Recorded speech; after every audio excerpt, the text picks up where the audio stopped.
Presented by Namuna Music.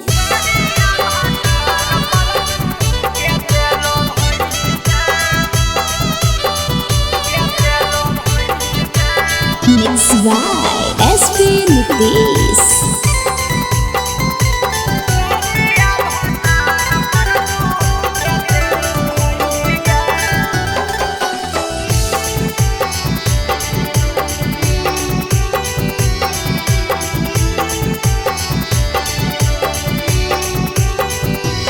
गे ससुरावा छौरी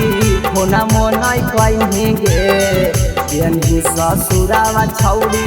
होना मोनाई कहीं गे अगे करिया भातार पर तू केते लो भई गे अगे करिया भातार पर तू केते लो भई गे कोनावा जब कर हलियौ काहे ना उठई गे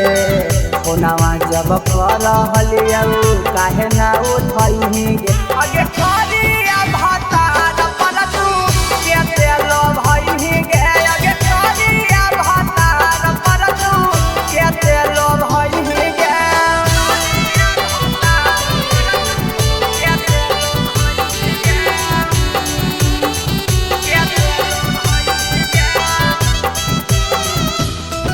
Namuna Recording Studio,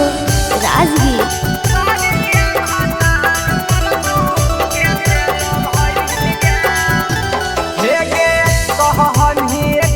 सुंदर हकई हमर भतारा गे देखे में लागा हकई तयला कतारा गे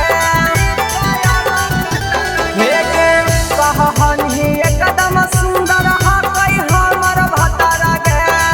देखे में लागा हकई तयला कतारा गे कलुआ ले तू गे छौरी हमारा ठुकरही गे कलुआ ले तू गे छौरी हमारा ठुकरही गे अगे करिया भातार पर तू केते लो भई गे अगे करिया भातार पर तू केते लो भई गे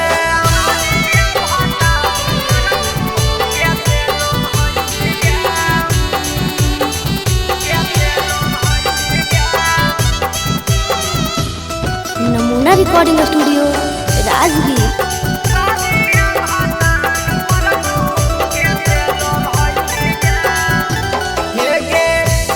तोर बियाह पंडित जी से देखाई पता लगे पहिला रात भतारा संगे कैले होमी जाता लगे हे गे होलो तोर बियाह पंडित जी से देखाई पता लगे पहिला रात भतारा संगे कैले होमी जाता लगे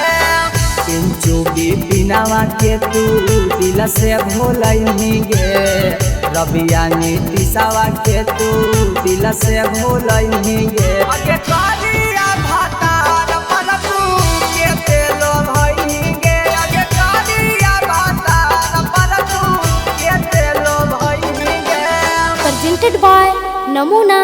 Music.